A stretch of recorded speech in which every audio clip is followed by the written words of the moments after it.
आज मेरे साथ श्री कपिल डाबर जी हैं और कपिल डाबर जी का परिचय देना बहुत छोटी सी बात है, लेकिन इनकी जो पर्सनैलिटी है वो बहुत बड़ी है। ये आईआईएम के काफ़ी सीनियर पास आउट हैं और जिस समय आईआईएम कंपटीशन हुआ था उसमें 4 आईआईएम में एक साथ सिलेक्शन हो गया था इनका। उसके बाद में कैरियर ग्राफ तो काफ़ी बड़ा है, उसमें बहुत समय लगेगा, लेकिन प्रेजेंट में ये एरीवे कंपनी के जनरल मैनेजर हैं और रिनाउंड राइटर भी। इनकी बुक एक सिग्नेट रिंग जो मैंने भी पढ़ रहा हूँ और लोगों ने जिसने पढ़ी है वो बहुत उससे वो हुए हैं, प्रभावित हुए हैं। और जो उससे क्या होता है कि राइटर का जो एक राइटिंग है उससे उसके माइंड का डायमेंशन पता चलता है वो कहाँ तक पहुँचा हुआ है। तो आज मेरे साथ में ये जो पर्सनालिटी हैं, मेरा नाम डॉक्टर विजय वर्मा है, MBBS TCS gold medallist, director JP health and paradise हैं, जो कि एक नया इंटीग्रेटेड सिस्टम आयुर्वेद के साथ में हमने एलोपैथी को जोड़ा है। सक्सेसफुल रिजल्ट है, खासकर डेंगू में हमारी रिसर्च सक्सेसफुल हो गई है, वायरल फीवर में हम लोग करते हैं। और अब जो कोरोना का प्रॉब्लम आई है, इतनी बड़ी डिवास्टेशन कर दिया उसने पूरे वर्ल्ड में और इंडिया के अंदर तो खासकर करीब करीब हर घर के अंदर कोई ना कोई ट्रेजेडी हुई है। कितनी बॉडीज़ वगैरह हमें देखने को मिली गंगा के किनारे बहती हुई। तो जो इसका ग्लिम्स है ना वो बड़ा भयावह है और पिक्चर बड़ी ख़राब है। लेकिन इसी बीच में हमको भी एक एक्सपीरियंस हुए, यहाँ पे कोरोना के केसेस आए और बहुत सीरियस कंडीशन में आए। कुछ केसेस ऐसे भी आए कि जिनको हायर सेंटर तक रेफ़र कर दिया था। उसी में कपिल जी के साथ में केस आए हैं, जो उनके पापा भी हैं और ये कपिल जी हमारे पुराने जानने वाले हैं। तो ये इनके पापा हमारे एडमिट हुए थे जो मोहन नगर हॉस्पिटल है, वहाँ पर ये 15 डेट ऑफ एडमिशन है 15/5/2021 को एडमिट हुए थे और उसके बाद वहाँ पर ट्रीटमेंट करने के बाद 27 को यहाँ पे डिस्चार्ज हुए वो। और डिस्चार्ज स्लिप में जो उनकी डायग्नोसिस तो है ही है कि acute febrile illness, COVID-19 disease, acute respiratory distress syndrome और atypical pneumonia. So severe COVID pneumonia treated in Mohan Nagar Hospital for 14 days, and patient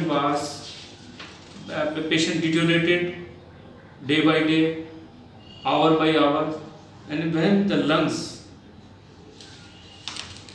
CT score deteriorated to up to 37/40, means nearly 93% of the lung damage, and he was on very heavy concentration of the oxygen, that may be around 15 liters per minute.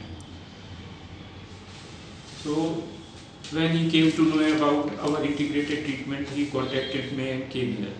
The rest of the story, जो बाकी कहानी कपिल जी खुद बताएंगे आप। तो मेरे father को 5 मई को कोविड हुआ, तो हमने गाज़ियाबाद में टेस्ट कराया तो कोविड पॉजिटिव आई।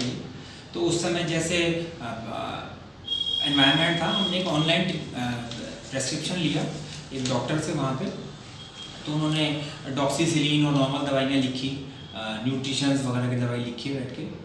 तो वो पापा ने खाई 10 दिन तक, और इस 10 दिन में पापा का ना तो फीवर कम हुआ और उनको एक्सट्रीम वीकनेस आती चली गई। इतनी वीकनेस आती चली गई कि वो जो है उनको बोलने तक में दिक्कत आनी शुरू हो गई। फिर उस डॉक्टर के रेफरेंस पे हम लोगों ने 14 मई को इनका HRCT कराया। उस समय जब बोलने में दिक्कत हुई थी तो कितना SpO2 उस समय हमने चेक नहीं किया, हमें उतना बिल्कुल आइडिया नहीं था इस चीज़ के बारे में क्या करते हैं। हम तो केवल फीवर नापते थे बस, उसके बेस पे हम अपना जजमेंट करते थे। तो हमने जब HRCT कराया तो उस समय HRCT में इनका स्कोर आया 17/25। तो जब हमने उस HRCT कराया तो जो हमारे कुछ मित्र डॉक्टर हैं हमारे सर्कल में, उन्होंने बोला कि आप इनको तुरंत हॉस्पिटल में भर्ती कराइए। तो जिस समय ये हॉस्पिटल में जा रहे थे उस समय ये 2 कदम चल रहे थे, फिर बैठ रहे थे। इनको बोलने में ये बोल नहीं पा रहे थे बिल्कुल भी, और इनकी हालत बहुत ख़राब थी उस समय। फिर हमने इनको गाज़ियाबाद में मोहन नगर में नरेंद्र मोहन अस्पताल, जो ऑलमोस्ट 46 ईयर्स ओल्ड हॉस्पिटल है, सुपर स्पेशलिटी हॉस्पिटल है, Narendra Mohan and heart centre, वहाँ हमने भर्ती कराया इमरजेंसी में 15 तारीख को, 15 मई को। और जो इनके कंसल्टेंट डॉक्टर हैं वो डॉक्टर मनीष त्रिपाठी, जो बहुत सीनियर पल्मोनोलॉजिस्ट हैं। तो उन्होंने भर्ती किया और इनको कोविड वार्ड में रखा। तो हमें उनकी एक्सेस नहीं थी, केवल डॉक्टर और नर्सिस के थ्रू हमें इनके बारे में जानकारी मिल रही थी दिन में 3 बार। शुरू में इनको जो दवाइयाँ दी गई उसमें रेमडेसिविर थी, उसका शुरू में इनको कोर्स दिया गया, मेरे ख्याल से 8 या 10 रेमडेस इनको दी गई 4 से 5 दिन के अंदर। और डॉक्टर साहब ने यही बताया कि इम्प्रूवमेंट हो रहा है। हम उनसे इनकी ऑक्सीजन विद सपोर्ट और विदाउट सपोर्ट के बारे में पूछते थे, तो डॉक्टर साहब काफ़ी पॉजिटिव थे उस समय तक। उसके बाद इनका फिर दूसरा HRCT कराया गया 22 तारीख को, 22 मई को। उस HRCT में जो इनका स्कोर आया वो स्कोर आया 37/40, जो डॉक्टर साहब ने बताया कि वो काफ़ी सीरियस था। तो जब वो स्कोर आया, इसका मतलब हमें बताया गया कि इनके लंग्स में इन्फेक्शन काफ़ी बढ़ गया है, इतना दवाई और ट्रीटमेंट देने के बाद ही। 24 आवर ऑक्सीजन सपोर्ट के ऊपर थे। तो जब वो दिया गया तो फिर डॉक्टर साहब ने बोला कि इनको मुझे काफ़ी हाई डोजेज पे अब रखना पड़ेगा। तो डॉक्टर साहब ने दवाई की क्वांटिटी काफ़ी बढ़ा दी, इंजेक्शंस वगैरह की, जिसमें इनको 2 टॉसिजुलैन भी दी गई, जो कि रोश कंपनी की दवाई है स्विट्ज़रलैंड की। वो मैंने 2 गोलियाँ अरेंज कराई, काफ़ी एफर्ट लगा के वो इनको दी गई। इनको प्लाज्मा थेरेपी भी दी गई पहले हफ्ते में। तो ये जब 25 तारीख तक ये चलता रहा तो मैं डॉक्टर साहब से मिला।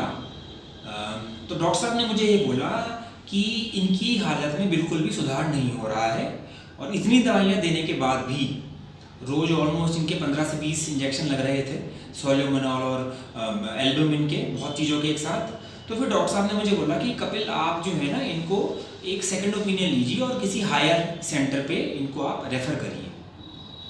तो जब डॉक्टर साहब ने मुझे ये बताया, मेरी फैमिली में काफ़ी डॉक्टर हैं, मेरे ताऊजी काफ़ी बड़े डॉक्टर हैं, उनके साथ मैं गया था इनसे मिलने, मनीष सर से। तो उन्होंने मुझे ये जवाब दिया 25 तारीख को। अब या आप इत्तेफाक मानिए या हमारा गुड लक मानिए कि हम डॉक्टर विजय वर्मा को जानते थे काफ़ी टाइम से। तो और उनका ट्रीटमेंट मैंने अपने बेटे के लिए भी कराया था, थोड़ा सा डाइजेशन के लिए। तो उनसे मैंने फिर तुरंत बात करी, क्योंकि डॉक्टर मनीष त्रिपाठी ने हमें बोला कि इनको फिब्रोसिस हो गया है, और फिर बताया कि इसका तो कोई ऑलमोस्ट इलाज ही नहीं है लंग्स का। तो मैंने उनसे बात करी डॉक्टर विजय वर्मा से। उन्होंने मुझे 2 ऑप्शन दिए कि आप जो हैं या तो वहीं पर रह के इनका ट्रीटमेंट खुद करिए या उनको यहाँ पे ले आइए। तो उस समय जो हमारी स्टेट ऑफ माइंड थी और जो फादर का जो कंडीशन थी, हमने इमीडिएटली एक ICU एम्बुलेंस बुक करी और हम 28 तारीख को फादर को लेके यहाँ पे आ गए ऑक्सीजन सपोर्ट के साथ। 28 की मॉर्निंग से इनको जितनी भी वो इंजेक्शन्स और दवाइयाँ दिए जा रहे थे, जो दिन में करीब 15 से 20 इंजेक्शन जाते थे इनको, वो सब बंद कर दिए गए। और हमें सरप्राइज़ ये हुआ कि वो बंद करने के बाद जो फादर की कंडीशन है वो बिल्कुल भी डिटोरिएट नहीं हुई, जरा सी भी। जब हम यहाँ पे फादर को लाए थे तो उनकी 8 से 10 लीटर की रिक्वायरमेंट थी, 24 घंटे सिलेंडर उस पर रहते थे, मेडिकल ऑक्सीजन पे। तो शुरू में जैसे ही हमने इनका वस्ती ट्रीटमेंट शुरू किया, जो बहुत ही पर्सनलाइज्ड और स्पेशलाइज्ड ट्रीटमेंट है डॉक्टर विजय वर्मा का, तो 2 से 3 दिन के अंदर जो हमें पहला चेंज दिखा वो ये दिखा कि इनके मोशन शुरू हो गए फादर के, और बॉडी में थोड़ा मूवमेंट, आंखें वगैरह थोड़ी सी इम्प्रूव होनी शुरू हो गई, पहली चीज़। दूसरा, इन्होंने मुंह से थोड़ा खाना लेना शुरू कर दिया, दलिया वगैरह, और इनके वाइटल्स स्टेबल होने चले गए। वहाँ पे मुझे बताया जाता था कि इनकी जो पल्स है वो 120-130 रहती थी, और वो सब चीज़ें थी इनकी। इनका फीवर ख़त्म हो गया। फिर जैसे जैसे ये ट्रीटमेंट बढ़ता गया, अराउंड हफ्ते 10 दिन के बाद पहला सरप्राइज ये मिला कि फादर की जो ऑक्सीजन रिक्वायरमेंट है वो अराउंड 6-6.5 लीटर हो गई, और उनकी जो बोलने की वो है ताकत है, जो थोड़े ऑर्गन्स हैं, जो सेंसिटिविटी है वो थोड़ी बढ़नी शुरू हो गई। और एक हफ्ते के अंदर ये रिक्वायरमेंट जो उनकी ऑक्सीजन की है ये 2 से 3 लीटर पे आ गई, और उनकी इनटेक जो है लिक्विड वो थोड़ा बढ़ना शुरू हो गया। इस दौरान 2-3 बार हमने उनको बिठाया भी, और वो खुद में उनमें एक वेलबींग की फीलिंग आनी थोड़ी शुरू हुई कि हाँ मैं थोड़ा ठीक हो रहा हूँ, थोड़ी उनके अंदर पॉजिटिविटी आई। एक और बड़ा पॉजिटिव सरप्राइज जो हमें मिला कि वहाँ पे ये मास्क लगाते थे, हाई प्रेशर मास्क लगाता था इन पे, और उसी से ये एम्बुलेंस से आए थे। चौथे दिन इनका वो मास्क हटा के इनको बाई नेजल कैनुला पे लगा दिया गया, तो इनका मुंह खुल गया, इनको बहुत फ्री फील हुआ। और फिर हमें डॉक्टर साहब ने बताया कि इससे इनकी जो नेचुरल एयर है वो भी अंदर जाएगी, जो हीलिंग करेगी। और तीसरे हफ्ते के एंड तक इनकी ऑक्सीजन रिक्वायरमेंट इस समय 1.5 से 2 लीटर है। उस पर ये आराम से रहते हैं और अपना कंसंट्रेटर पे भी बहुत अच्छे से रहते हैं, और इनके मोशंस वगैरह बिल्कुल नॉर्मल हो गए हैं भी। बहुत इनके लूज मोशंस हुए, काफ़ी वो निकला बाहर इनके अंदर जो भी था, और अब मोशंस नॉर्मल हो गए हैं। पानी बहुत पीते हैं, 3-4 टाइम आराम से लिक्विड डाइट पे रहते हैं क्योंकि लेटे रहते हैं, कार्बोहाइड्रेट वगैरह आराम से ले लेते हैं। तो इनका पल्स रेट नॉर्मल आ गया है, 110-115 है। ऑक्सीजन लेवल्स इनके जो हैं अबव 90 रहते हैं 1.5 से 2 लीटर की ऑक्सीजन सपोर्ट पे।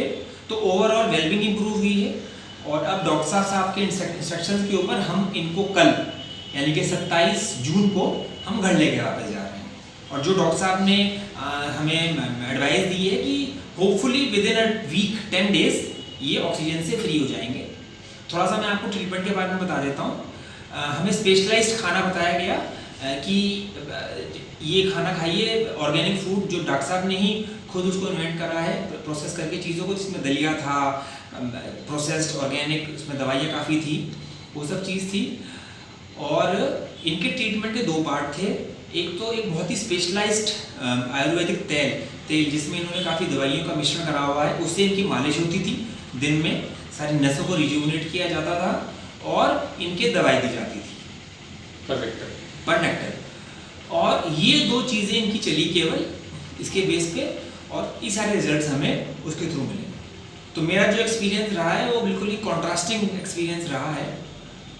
मैं मेरे जॉब में और मेरे सारे एक्सपीरियंस में काफ़ी मुझे एक्सपोजर्स मिले हैं पूरे इंडिया के और अब्रॉड के, पर मेरे को एक बहुत बड़ा सरप्राइज़ ये लगा, आज मैं बिल्कुल सरप्राइज हो गया कि जिस चीज़ को करने में एलोपैथी के इतनी चीज़ों का हमने एफर्ट लगाया, वो यहाँ पे आके हमारी उम्मीद से कहीं ज़्यादा, कहीं गुना वो हमें रिजल्ट्स मिले। और फादर साहब खुद भी बहुत वेलबींग महसूस कर रहे हैं। इसके लिए मैं डॉक्टर विजय वर्मा और उनके जो आयुर्वेद के जो सारे ये वो इजाद कर रहे हैं ओवरऑल वेलबींग के लिए, मासेस की के लिए उनका बहुत थैंकफुल हूँ। Thank you Kapil ji. मैं आयुर्वेदिक डॉक्टर नहीं हूँ, मैं रिसर्च साइंटिस्ट हूँ। और ये वीडियो बनाने का जो ऑब्जेक्ट है, जो हमारा लक्ष्य है, जो हमारा एम है, वो किसी कंपैरिजन को नहीं है कि हम आयुर्वेद या एलोपैथी को कंपैरिजन करें। ये सिंपल एक ह्यूमन बॉडी की हीलिंग सिस्टम की वेलबींग को बढ़ाने के लिए एक साइंटिफिक अप्रोच है। मैं एलोपैथी से ट्रेंड हुआ, एलोपैथी प्रैक्टिस में हूँ और उसी की ब्रेड और बटर में खाता हूँ। यहाँ पर ये हमारा ये उद्देश्य नहीं है कि हम किसी सिस्टम की कमी निकालें। हमारा उद्देश्य ये है कि जहाँ से भी बेस्ट पॉसिबल हो सकता है हम उसको ले लें और लेके ह्यूमन बॉडी को हील करें। अब जब ये यहाँ पर केस आए थे मेरे पास में, ये refer to the higher centre, patient is on high flow oxygen support, refer to higher centre for further management. अब जो नरेंद्र मोहन हॉस्पिटल है उससे हायर सेंटर कौन सा होगा, या तो मेदांता, अपोलो, लेकिन ये जो हायर सेंटर रेफरेंस है ये भी इसमें ये है कि same hospital, same protocol, same सब everything, and the when patient is become so serious that they can not handle it, जब वो उसको नहीं देख पाते हैं तो उसको रेफर कर देते हैं। ये हमारी एलोपैथी सिस्टम में एक चला आ रहा है कि अपनी मुसीबत आई दूसरे पे डाल दी। मैं इसमें कोई ज़्यादा कमेंट नहीं करूँगा क्योंकि ट्रीटमेंट प्रोटोकॉल तो सेम है, चाहे वो अपोलो में हो, मेदांता में हो, चाहे थोड़ी बहुत टेक्नोलॉजी जरूर हो सकती है एडवांस हो, और थोड़े बहुत एक्सपीरियंस डॉक्टर हो सकते हैं, अदरवाइज सिस्टम सेम है, चाहे वो एक क्लिनिक पे बैठा हुआ डॉक्टर हो, चाहे वो मेदांता या अपोलो में या अमेरिका के अंदर। अब बात आती है इनके ट्रीटमेंट की। ट्रीटमेंट मॉडलिटी में जब हमने देखा एलोपैथिक सिस्टम में अभी ICMR के, WHO के जितने भी प्रोटोकॉल हैं उसके अंदर रेमडेसिविर, टोकोजुमाल और प्लाज्मा थेरेपी, स्टेरॉइड, उससे पहले पैरासीटामोल, उससे पहले एंटीहिस्टामिन्स और आइवरमेक्टिन, सो मेनी मेडिसिन जो दी जा रही हैं, ये सब अब खुद ही उन्होंने कहा कि इनकी जरूरत नहीं है। इनकी जरूरत नहीं है मतलब ये यूजलेस है। यूजलेस है मतलब इनका अभी तक जितनी इस्तेमाल हुई उसका कोई इफेक्ट नहीं आया और साइड इफेक्ट ही ज़्यादा हुए। तो ये बहुत शॉकिंग एक वो है हम लोगों के लिए। जिस बेस पे हम लोग बैठे हैं, हम देख रहे हैं कि वो बेस ही नहीं है, वो तो फिसलता जा रहा है, हम तो रेत पे बैठे हुए हैं। जब हमें इंस्ट्रक्शन मिलेंगे कि 3 महीने से पहले हमको बताया गया कि आप रेमडेसिविर की इतनी डोज देनी है, आपको टोकोजुमाल देना है, आपको स्टेरॉइड अब देने हैं, मॉडरेट में देने हैं, सीवियर में देने हैं, मॉडरेट में नहीं देने हैं, माइल्ड में नहीं देने हैं। तो ये जितना ज़्यादा कन्फ्यूज़न क्रिएट किया हुआ है, वही कन्फ्यूज़न की वजह से सारे जगह ये काम हो रहा है। अब सवाल होता है ट्रीटमेंट का।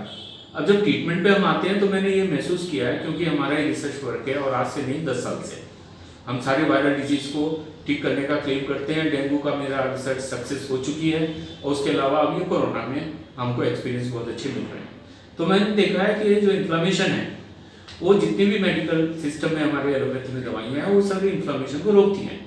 दे आर एंटी इन्फ्लामेटरी, और एंटी इन्फ्लामेशन अगर आप करेंगे तो हमारे इन्फ्लामेशन तो एक डिफेंस मैकेनिज्म है, बल्कि इन्फ्लामेटरी मॉड्यूलेटर होना चाहिए कि बॉडी के अंदर इतना स्ट्रेंथ दें कि वो अच्छी तरह से इन्फ्लेमेटरी रेगुलेटरी हो, तो उसमें साइटोकाइनिन स्टॉर्म नहीं होगा, जिसकी वजह से सब लोग घबराते हैं कि साइटोकाइनिन स्टॉर्म आ गया और उस समय सबसे ज़्यादा जो ऑटो इम्यून रिएक्शन हो जाती है, जिसको कंट्रोल करना मुश्किल होता है और जिसकी फिर साइड इफेक्ट्स होते हैं और सिक्वेल होते हैं। जैसे इन्होंने बताया कि फाइब्रोसिस हो गई लंग्स। फाइब्रोसिस का मतलब ये है लंग्स के टिश्यूज इतने हार्डेंड हो गए कि अब ऑक्सीजन की जो आदान प्रदान है, ऑक्सीजन की जो उसकी जो परमेबिलिटी है और ऑक्सीजन का जो गैसेस एक्सचेंज है वो नहीं हो पाएगा। इसका मतलब इतना बड़ा एक बैरियर हो गया एयर जो बाहर है और हमारे बॉडी के बीच में।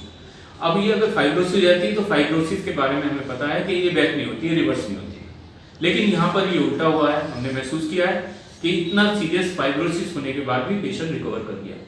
और यहाँ हमने हमारा जो प्रोटोकॉल है वो बहुत सिंपल है, चेंज दी डाइट, और आयुर्वेद कुछ नहीं है, सिर्फ डाइट है, इट इज़ ए न्यूट्रिशन। और न्यूट्रिशन किसका है? फाइटोविटामिन्स हैं, मिनरल्स हैं, माइक्रोमिनरल्स हैं, ये जितनी भी चीज़ें हैं ये सब जड़ी बूटियों की आती हैं। अब इसी के अंदर हम ऑयल है, घी है, जो अमाइनो एसिड्स है, फैटी एसिड्स है, वो इस्तेमाल करते हैं। साथ ही हम ओरल डाइट भी चेंज कर देते हैं। हम कार्बोहाइड्रेट मेटाबॉलिज्म से शिफ्ट करके प्रोटीन और फैट मेटाबॉलिज्म को लेते हैं। मैंने पहले वीडियो में बताया कि फास्फोलिपिड्स हमारी बॉडी के लिए बहुत ज़रूरी हैं, क्योंकि सेल्स की वॉल को स्ट्रेंथ करते हैं, वो इम्यून सिस्टम को भी बनाते हैं, और अमाइनो एसिड्स तो बहुत ज़रूरी है, एंटीबॉडीज उससे बनती हैं, सारा सिस्टम से। तो दो चीज़ों को जब हमने एड्रेस किया और इंस्टीट्यूट किया ह्यूमन बॉडी में, और उसको इंस्टीट्यूशन करने का ओरली भी देते हैं। स्नेहन तो पूरे ऑल ओवर बॉडी पे जो ऑयल लगा देते हैं उसमें फॉस्फोलिपिड्स हैं और बहुत सारी दवाइयाँ हैं, और पर वेक्टर देते हैं। इसका सारा का सारा जो एनालिसिस है, बायोकेमिकल एनालिसिस मेरे पास है, किसी को चाहिए तो मैं दे दूँगा, जो आयुष के गाइडलाइन के अनुसार है।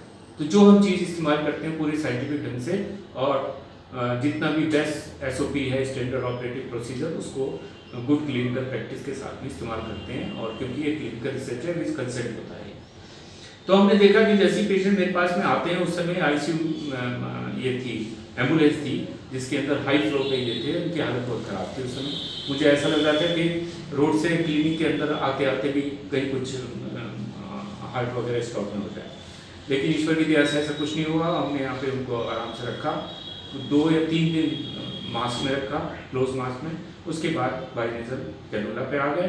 शुरू के 3 या 4 दिन जो ऑक्सीजन सिलेंडर 5 या 6 लग रहे थे, उसके बाद अगले 4-5 दिन में वो स्टेप बाय स्टेप कम होते चले गए, और अब 1 या 2 सिलेंडर में इनका 24 घंटे निकल जाता है, और ऑक्सीजन फ्लो जो है वो 2 लीटर या 1.5 लीटर। बीच बीच में हम टेस्ट भी करते हैं, बिल्कुल ऑक्सीजन स्टॉप करके उनका देखते हैं SpO2 लेवल कितना कम हुआ है।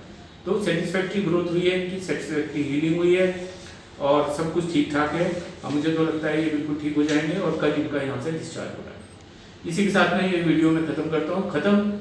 कुछ क्वेश्चन मार्क के साथ में करता हूँ, और खासकर अपने फ्रेंड्स को, उनको सोचना पड़ेगा अब कि हम जो प्रैक्टिस कर रहे हैं, हम जो ये दवाई दे रहे हैं, उसके एंड इफेक्ट्स क्या हैं, उसके सेलुलर लेवल पे क्या इफेक्ट आ रहा है, हमको देनी चाहिए कि नहीं देनी चाहिए। हमको आँख बंद करके सारी दवाइयों को इस्तेमाल करना चाहिए कि नहीं चाहिए? हमको अगर ट्रोपिकोजुमाल देना है तो हमको कम से कम उसके साइड इफेक्ट तो पता होना चाहिए। हमको स्टेरॉइड का जो बायोकेमिकल इफेक्ट है हमारी बॉडी पे वो तो पता होना चाहिए। हमारे अंदर भी स्टेरॉइड्स होते हैं जो नेचुरल स्टेरॉइड है, उनके बारे में पता होना चाहिए। तो ये सारी चीज़ें अगर हम पता नहीं करेंगे तो हम कुछ भी आगे इसमें इंटीग्रेट नहीं कर पाएंगे, ना ही कुछ इवॉल्व होगा। हमेशा साइंस जो इवॉल्व हुई है वो क्वेश्चन से हुई है, बिना क्वेश्चन से कभी भी नॉलेज नहीं होती है। ज्ञान प्राप्त करना है तो आपको क्वेश्चन मार्क करना ही पड़ेगा। इसके साथ में ये वीडियो मैं स्टॉप करता हूँ और आशा करता हूँ कि आपका माइंड भी इससे एक तरह से क्वेश्चनेबल हो जाएगा। हर चीज़ पे क्वेश्चन करें और मेरे से भी आप क्वेश्चन पूछ सकते हैं। हमारी भी बाल की खाल आप निकालें कि आप क्यों कर रहे हैं, कैसे कर रहे हैं, क्या इफेक्ट हुआ कि नहीं हुआ, ये क्या एविडेंस है कि नहीं है और क्या एविडेंस है। इसलिए मैं चाहता हूँ कि आप इस पर जरूर आंदोलित हो और मेरे से क्वेश्चन पूछें। Thank you very much. Thank you.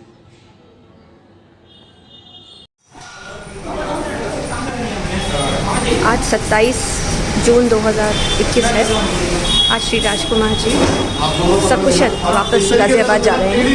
27 मई को ये आए थे यहाँ पे, उसके बाद से इनका 1 महीना ट्रीटमेंट हुआ है और मोहन नगर गाजियाबाद अस्पताल से इनको हायर सेंटर रेफ़र किया गया था। आप देख सकते हैं 1 महीने के आयुर्वेदा ट्रीटमेंट के बाद उनकी हालत बहुत बेटर है। ऑक्सीजन रिक्वायरमेंट बिल्कुल बेयर मिनिमम पे आ गई है।